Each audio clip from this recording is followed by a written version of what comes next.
Okay, great, excellent. But we can see you, Luigi. Can you turn on your camera? Oops. Start video. Here we go. Yes. Yeah. Actually, perfect. Okay. Hello, everyone. Yes.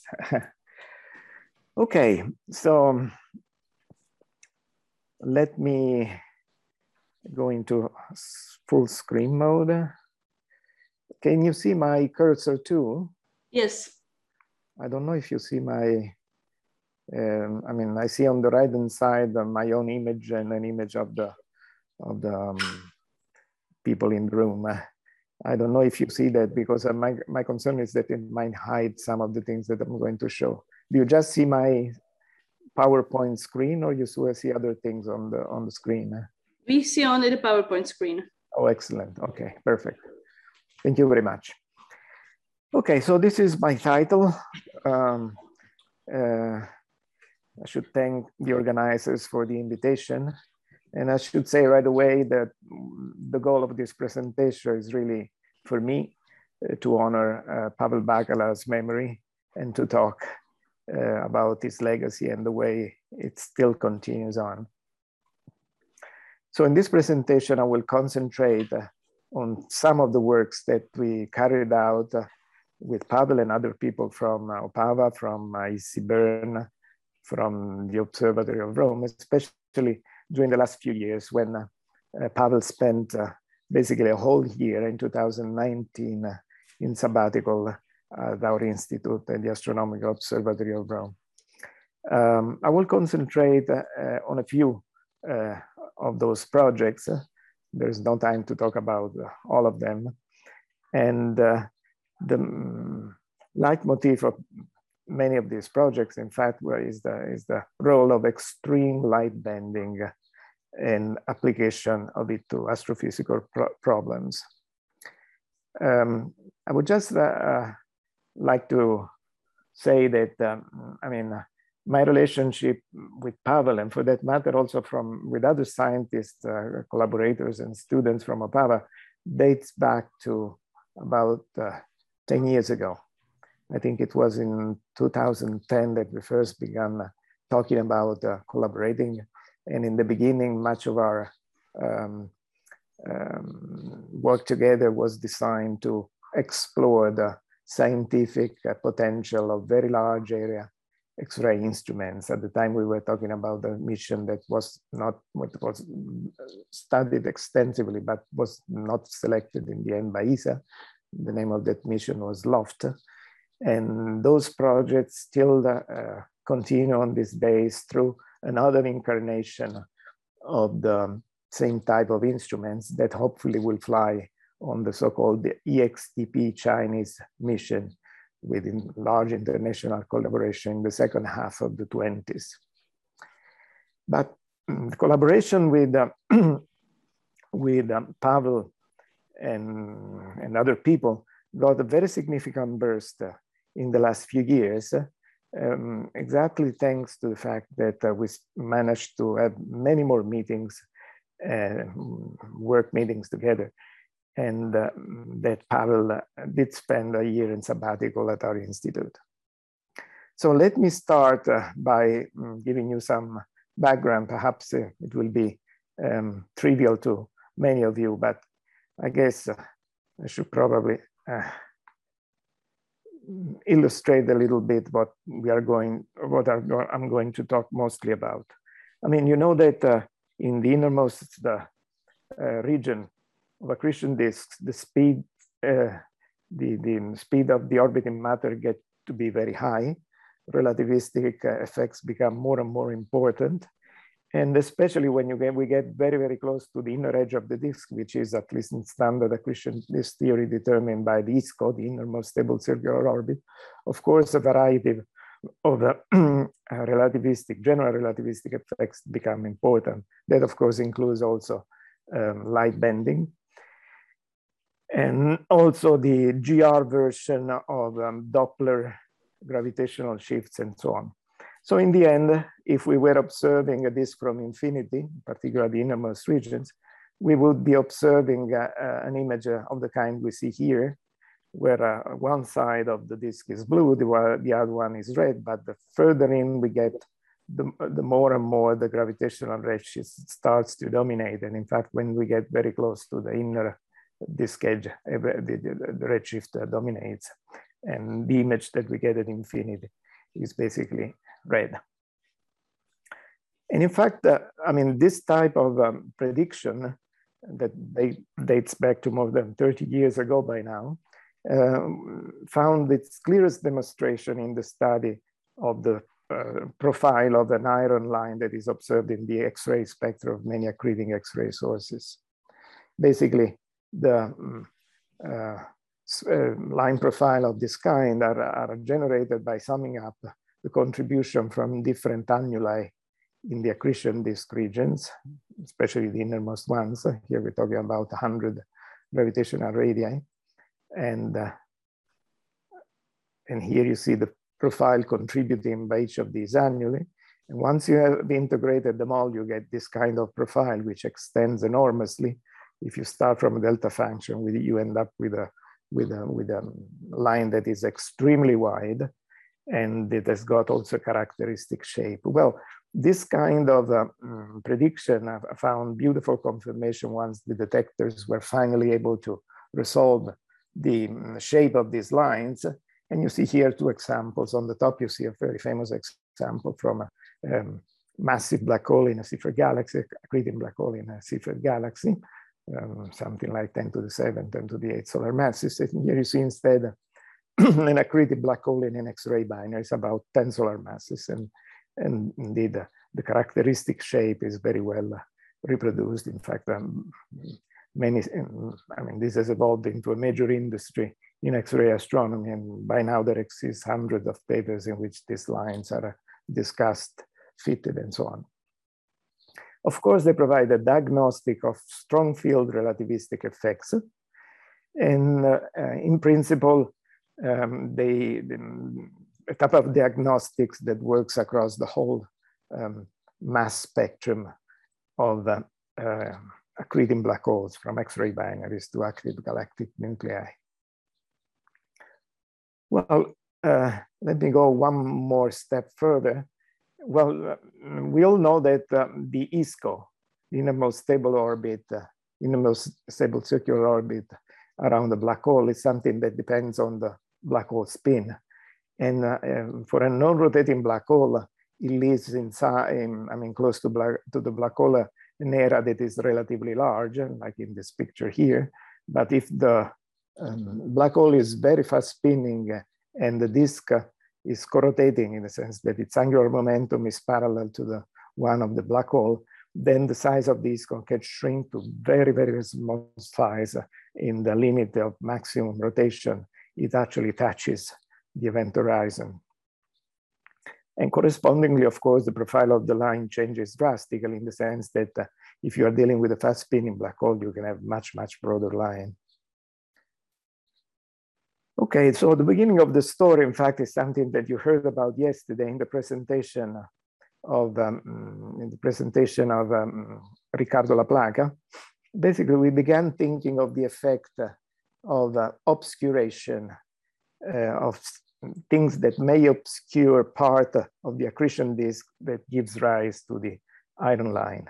And the first thing we thought of was the body of the neutron star, in neutron star systems in which we see this line that's broadened by relativistic effects. Of course, it's not a very extreme case because black holes have got much stronger field when you get very close to them. But nevertheless, it's still an important case that has been extensively discussed in the literature. Well, the idea, I'm not going to repeat the things that Riccardo said, but basically the idea is that if you look from infinity at this accretion disk, there are paths, despite light bending, there are paths, photon geodesics, that cannot reach the observer because they impact on the body of the neutron star in their travel. And basically there is a whole region behind, a whole disk region behind, right behind the neutron star body that does not, is not longer observable. Of course, that translates into the image that you see at infinity of the accretion disk in in the iron line, in something that is missing part of the profile, because I mean, if you imagine projecting the observer sky the image of this disk seen from a relatively high inclination, you will get something like this, and you wouldn't be able to see anything that is inside this circle, semicircle, white semicircles that I've drawn here. So part of the line would be missing. Well, this is a study in which Pavel was deeply involved, essentially because we realized at a certain point that the approximate formula in the literature weren't accurate enough. And therefore, Pavel's involvement in this project consisted in using his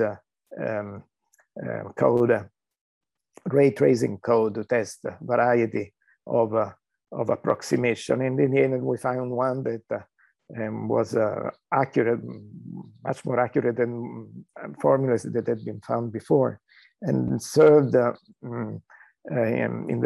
served the purpose in the sense that through it was possible to develop a very fast fitting routine through which we could compare the model of this obscured line with the data. And this is in fact became the subject of 2 publications, including the longer one in the Astrophysical Journal that Ricardo told you about yesterday. And let me show you again one example of this profile. Here you would see the profile of a line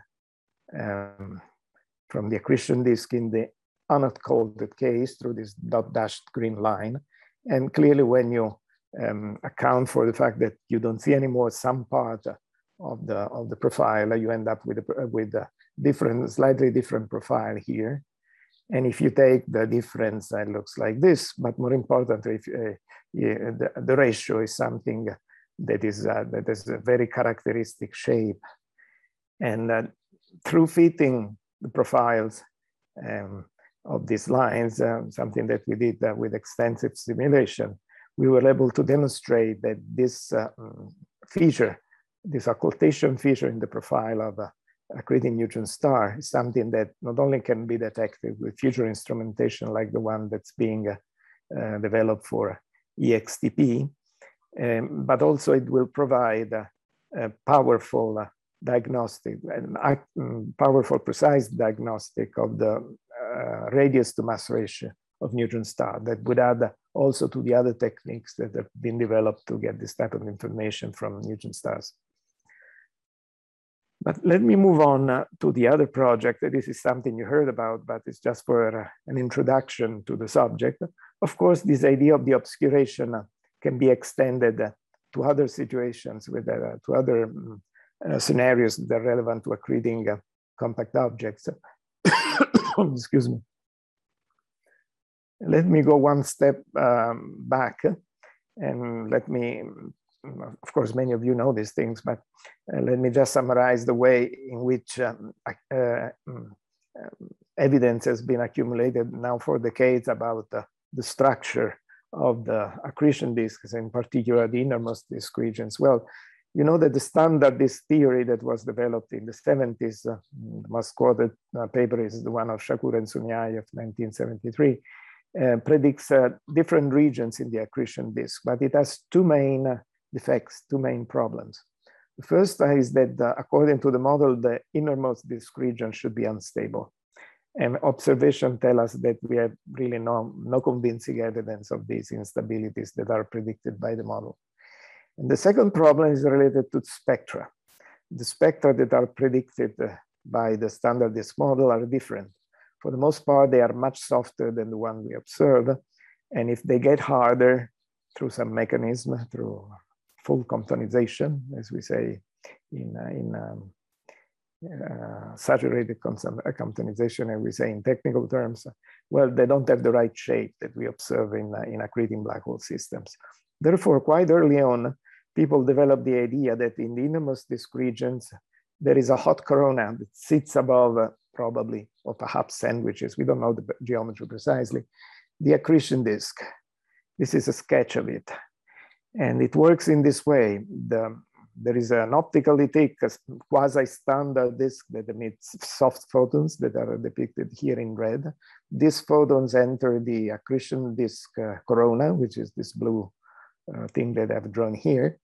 And through multiple scatterings with hot electrons, which are in the corona, get promoted to higher energy. And by doing this through a process that's called unsaturated Compsonization, in general, you see the development of a spectral component that is harder than the one predicted by the classical disk model. And it's something like a power law. It has a distinctive cutoff at an energy which is of the order of the temperature of the scattering electrons in the hot corona. Well, but then how does the iron line get generated within this scenario, which again has been confirmed to a large extent by a number of observations through the years? Well, this corona emits harder photons that we observe in that power law tail, but part of these photons end up again on the disk. And once they get on the disk, they generate a characteristic reflection component, which I've sketched here. This is just a subtract component of the emissions of the disk and the corona. Once you have subtracted this, you get this additional reflection component that comes from the disk itself, and that is made basically of two main components. This Compton hand that shines above 10 keV, and also the iron line, because this is exactly the illumination process that generates the production of iron line predominantly through reflection from the accretion disk, from fluorescence from the accretion disk. Well, some years ago, results were obtained in the study of the corona, essentially through the study of several black hole candidates in the galaxy, one in particular that was very well monitored with many instruments. And it was possible basically to study the evolution of the timing and spectral properties of this system. And evidence was found, in fact, that the corona shape and height evolved during the outburst of this source. So it changed as a function of the luminosity during the evolution of the outburst of this source. Basically, the evidence that was found in this paper by Bakala and collaborators is that as the luminosity changed, also the height, perhaps the elongation of the corona in the innermost region did change. And that got us to think that indeed there might be an obscuration effect driven by the corona. Because since the corona gives rise to the photons, the hard photons, some of which are intercepted by the disk and re-emitted in the iron line, there will be photons that do the same thing on the side of the disk that's opposite to us. So the iron line photons that are emitted that way from the side of the disk that is away from us, before getting to us, to our instruments, we'll have to cross the corona. And of course, the corona is made of matter. I mean, there are electrons in there. So there are chances that this iron line photon will be scattered away from our line of sight and therefore will be lost. Okay, so depending on the optical depth of the corona, of course, you might get an obscuration effect that's more or less important for these photons that ought to travel through the corona to get to us. So in essence, we started a longer term project by exploiting this time the ray tracing package, which the so-called LSD plus code presented by Bakala and collaborators in 2015. Well, that does essentially ray tracing for photons propagating also in the strong field of the Kerr geometry. And we started essentially calculating the effect of this obscuration by the corona on the iron line. Well, the idea is very similar to the one that in the graph that I was showing you before. of course, you have different paths reaching the observer. I'm sorry, this figure is slightly incorrect because this, I must have moved some things around without realizing that I was introducing a mistake.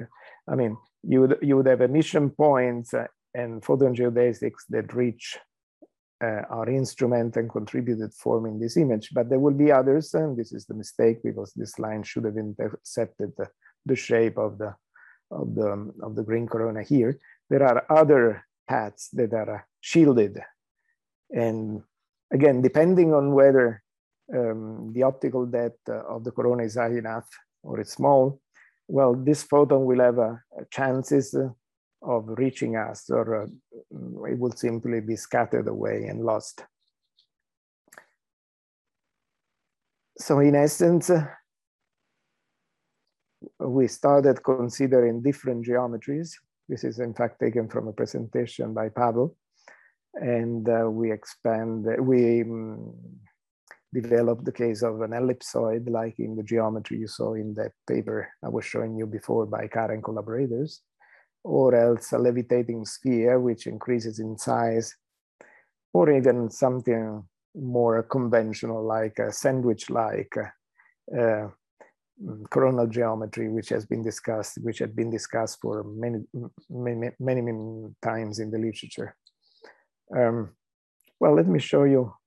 Well, this was done also not in vague abstract terms, but was done also in application to the same parameters that were inferred for an accreting active galactic nuclear, Markarian 335, and in particular with the black hole spin of 0.8, an inclination of 15 degrees, and a corona height above the disk of something like 1.5 gravitational radii.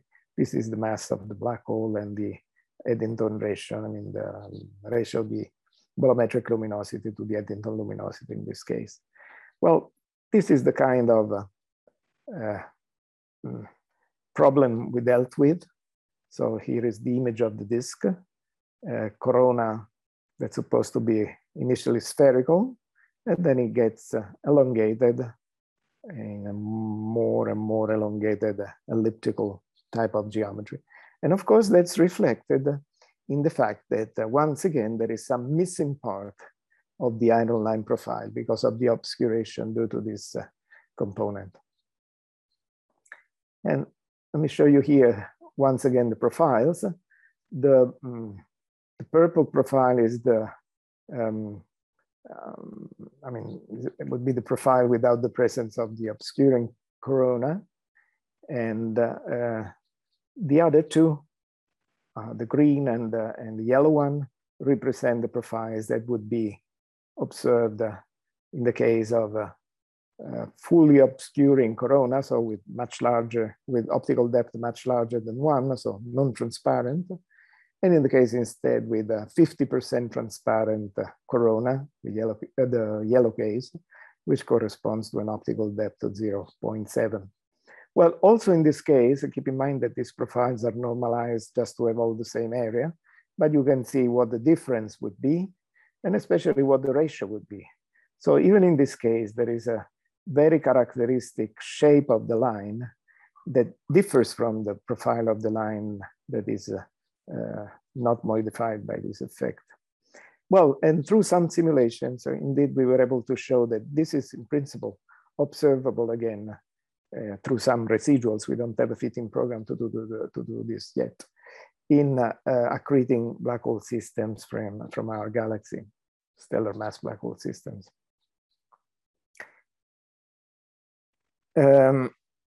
Unfortunately, this program has not been finalized. In fact, it came to a stop with the passing away of Pavel, and because it relied heavily on the code that Pavel was working on and developing for this very purpose. And so the part of the project that I've written here in red, at this time, we are not able to continue. Perhaps we will restart it at some point in the near future. We still need, of course, a systematic study of the whole parameter space. And we need also a fast-fitting software package to fit the observational data with this kind of model. This is a picture of the meeting that was held in Sesto in July 2019, where Pavel indeed presented some of his beautiful results on the first part of the study. Pavel, you can see Pavel here.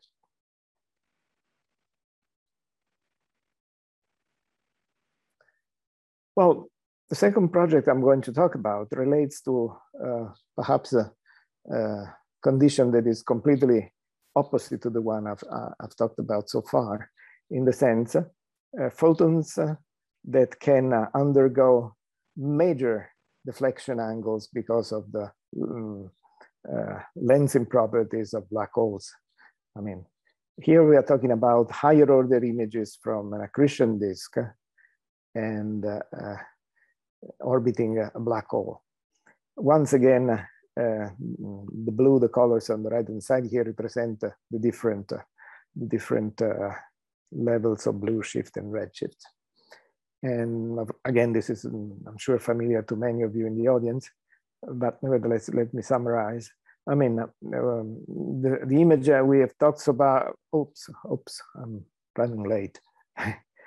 The images we have talked about so far are the first order images, so the ones that directly get from the disk to our instruments. But of course, there are other paths, negative first order, second order, and even things that come from below the disk, from the opposite side of the disk with respect to our point of view, first order, negative first order, second order, and so on.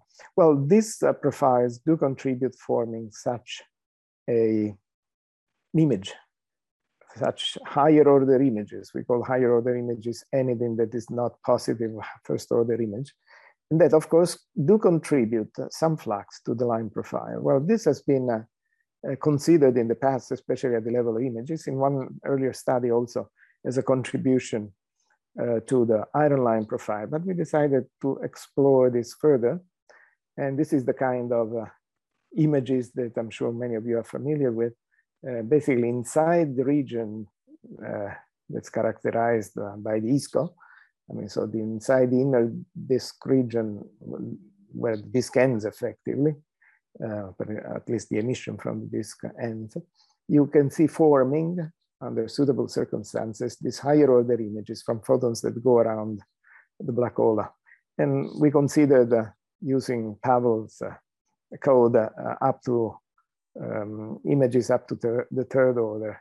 Well, this is the study we carried out recently. Maurizio Falanga from EC Bern took the lead. And this is the earlier paper I was mentioning to you about a moment ago.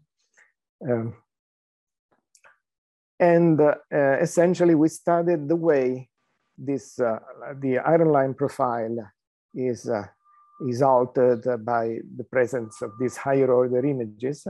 And of course, this is not a trivial issue in the sense that inside the ISCO, where matter flows inwards, of course, there is matter, even if there is, at least in the classical disk theory, no emission. And therefore, you have to make sure that the parameters you are considering are such that the photons that travel through this region, through the equatorial plane inside the ISCO, are capable of passing through. I mean, they are not stopped by interaction with matter.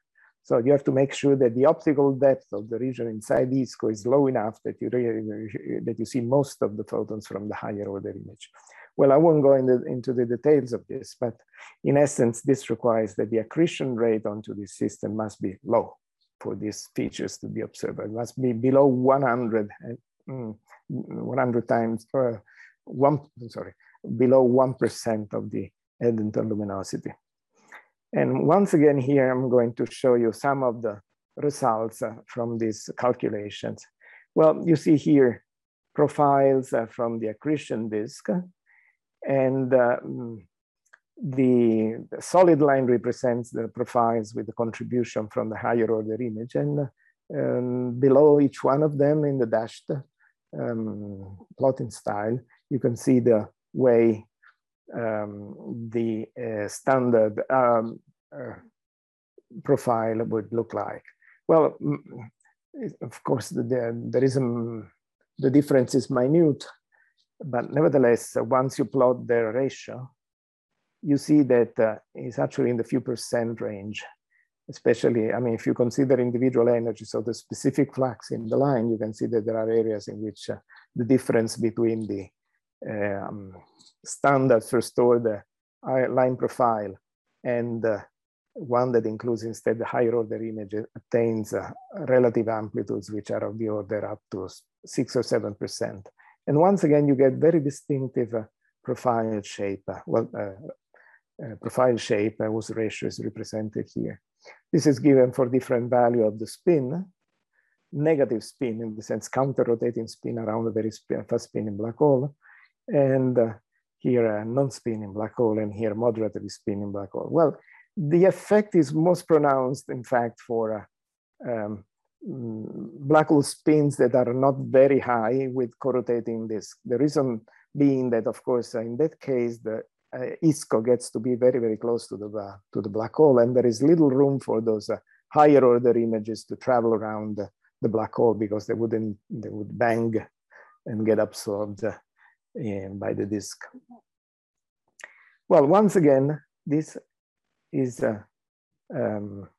this was studied through extensive simulation with what we would observe with a very large instrumentation. In the case, for instance, of this black hole candidate in our galaxy in a low state. And basically, we simulated the profile, including the effect of the higher order images. And then we went back and fed it with the same model, which did not include the higher order image. And you can clearly see in the residuals something highly significant showing up. This means that, in essence, this feature will be present, detectable with this sort of observation in instrumentations in the future. Of course, we don't have even in this case a program that's capable of fitting also the model, but surely by fitting, we can produce a simulation of the model. But when we go back and feed it with the standard model that we use for the rest of the profile and the continuum, you can clearly see residuals appearing. And this is an effect that surprised us a little bit, because if we consider the sort of fitting that we did, we found that, at least in the case for the values of the luminosity that we considered in this case, when we did this type of fitting for a range of in high number of cases and for a range of values of the input spin that was found. Yes, thank you. Well, we found that all the spin values were overestimated in the fitting. So in other words, not accounting for the effect of the higher order images can produce a substantial bias in the determination of the spin of black holes, especially for the ones that are observed in a very low luminosity state. Well, this is something that summarizes what I've just said, and I won't repeat it here. Let me just, if I can have 2 more minutes, let me remind you that one day, Pavel came to my office. We were sharing an office during his time at the Observatory of Rome, and enthusiastically talking about an idea that he had and that he had started developing with 2 students of his. Well, basically, he asked himself, is there a habitable zone for a planet in a circular orbit around a very fast spinning black hole that is exposed only to the cosmic microwave background radiation? In other words, if you have this planet orbiting very deep inside the gravitational field of this very fast spinning black hole, can the radiation coming from the rest of the universe in the cosmic X-ray, in the cosmic microwave background that is hugely blue shifted by the fact that this planet is very deep, orbiting very deep close to the black hole. Well, can this light be enough to generate an habitable planet in the sense that the radiation would give this planet the kind of heat that's necessary to attain the temperature that we have on the Earth, for instance? Well, the answer was yes, because in fact, that if you get very, very close to in a circular orbit, around a massive black hole and so on, you can do that. And this is a graph that shows the level of redshift that would be required to attain that. And we are talking about a redshift, which of course become a blue shift once you are on this orbiting planet. And of course, you have to take into account also the motion of the planet in the circular orbit and in the geometry. And well, you have to deal with the redshift that is a few times 10 to the 4. And in fact, if you are orbiting very close to this very, very close to this planet, something like an orbital radius that is just a few parts in 1,000 larger than the horizon and the ISCO of the, well, it's actually at the ISCO, and is very, very close to the horizon of very fast spinning black hole. In fact, it's almost the spin of the black hole, as you can see here. And then you can obtain habitable zone conditions also from this type of black sun, as Pavel and collaborators decided to call this type of scenario. Well, this got a lot of attention by the media. And I remember Pavel's presentation at the meeting in Florence, the national meeting on compact object that was held in Florence in November 2019. And here is again one of the pictures from that meeting, and here you can see Pavel. Well, this isn't the only things that Pavel worked on in the last few years. In fact, there were other fields that we worked on. And here I'm listing, for instance, the sequence of publication that Pavel and collaborators did on the general relativistic point-in Robertson effect, an effect describing the interaction between radiation and matter orbiting in a gravitational field, for which a very advanced general relativistic treatment was developed and studied deeply. You see several collaborators also from Opava University, several other collaborators. And again, we continued exploiting the study, carrying out the study to try to define better the scientific profile of the XTP mission. There are still 3 papers that are being finalized, hopefully it's a question of a few months now. One on the general relativistic point-in Robertson effect, and there will be 2 papers coming soon on the properties of extreme light bending around neutron stars and black holes. And let me finish here with a few pictures that I will show in a sequence. And of course, we miss Pavel very much. And here are a few of the shots we took through the years. Here we were in Bern in 2019 with several of the collaborations, several people from the collaborations. Here we were in Monteporzio, at dinner somewhere close to Monteporzio at the Institute of Astronomical Observatory of Rome. Here we were playing instead with our own higher order images for fun. And these are 2 images from the summer of 2019, one from the Sesto meeting and another one from the meeting in Florence. So thank you very much for your attention. I'm sorry I spoke a bit too long. Thank you.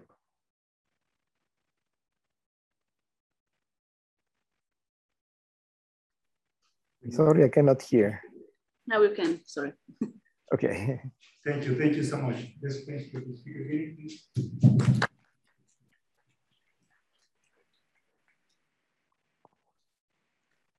Yeah, we have a Thank you from Andrea Kotrlova. Thank you for very much for your nice survey and memories of our longtime colleague and friend. I appreciate it very much. Thank you. Thank you.